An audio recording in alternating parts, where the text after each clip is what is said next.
Tumatanggap ng matinding batikos si Nawat Edsagrisil, ang presidente ng Miss Grand International Organization, matapos ang kontrobersyal niyang mga pahayag laban kay Rachel Gupta, ang dethroned Miss Grand International 2024 title holder. The Philippine Showbiz List presents detalye ng bangayan ni Nawat Edsagrisil laban kina Rachel Gupta at iba pang dating kandidata. Nawat faced backlash over remarks against Rachel. Ayon kay Nawat ay no one want her because her armpit stinks. She very smell armpit a lot. Lumilika ang malawakang galit at pagkundina ang kanyang asal mula sa mga supporters ni Rachel, lalo na sa India at maging sa mga netizens sa iba't ibang panig ng mundo. Ang matinding issue ay nag-ugat mula sa isang panayam kung saan tahasang nilait ni Nawat si Rachel. Hindi maikakaila ang kabastusan at kawalan ng respeto sa kanyang mga salitang ginamit, lalo na't inilahad niya ang kanyang saloobin sa paraang nagpapahiwatig ng personal na panlalait. Kahit isinalin pa sa English mula sa Thai ang kanyang sinabi, nananatiling malinaw ang tono ng pang-aalipusta sa naturang beauty queen. Marami ang naniniwala na hindi na ito usapin ng profesionalismo o disiplina sa loob ng isang organisasyon, kundi usapin na ng pagkatao. Ayon sa mga ulat, sinubukan ni Nawat na ipagtanggol ang kanyang sarili sa pagsasabing hindi niya binubuli si Rachel. Ngunit ang kanyang pagngiti at kasunod na pagtawa habang ipinapahayag ang kanyang opinyon ay lalong nagpapalala sa sitwasyon. Para sa marami, ito ay malinaw na indikasyon ng kakulangan ng empathy at pagrespeto. Marami rin mga international beauty queen, pageant fans at maging dating kandidata ng Miss Grand International ang nagpahayag ng pagdismaya sa naging asal ni Nawat. Ayon sa kanila, hindi ito ang unang pagkakataon na nasangkot sa kontrobersya ang naturang pageant president.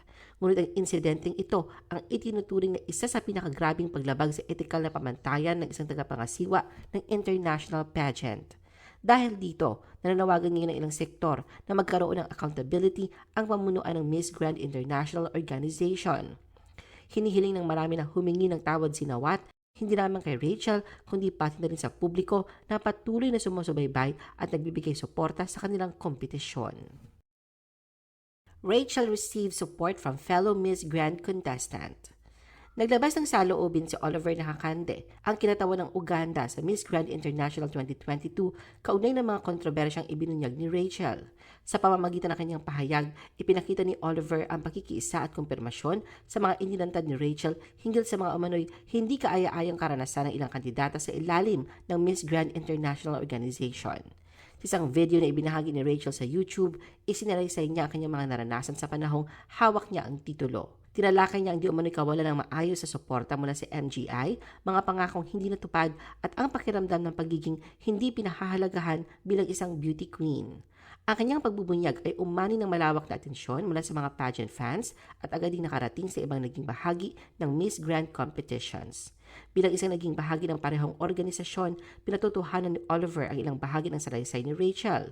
Hindi man siya dumaan sa parehong eksaktong karanasan, ipinahiwatig niya may mga pagkakapareho sa kanilang mga naranasan bilang kandidata.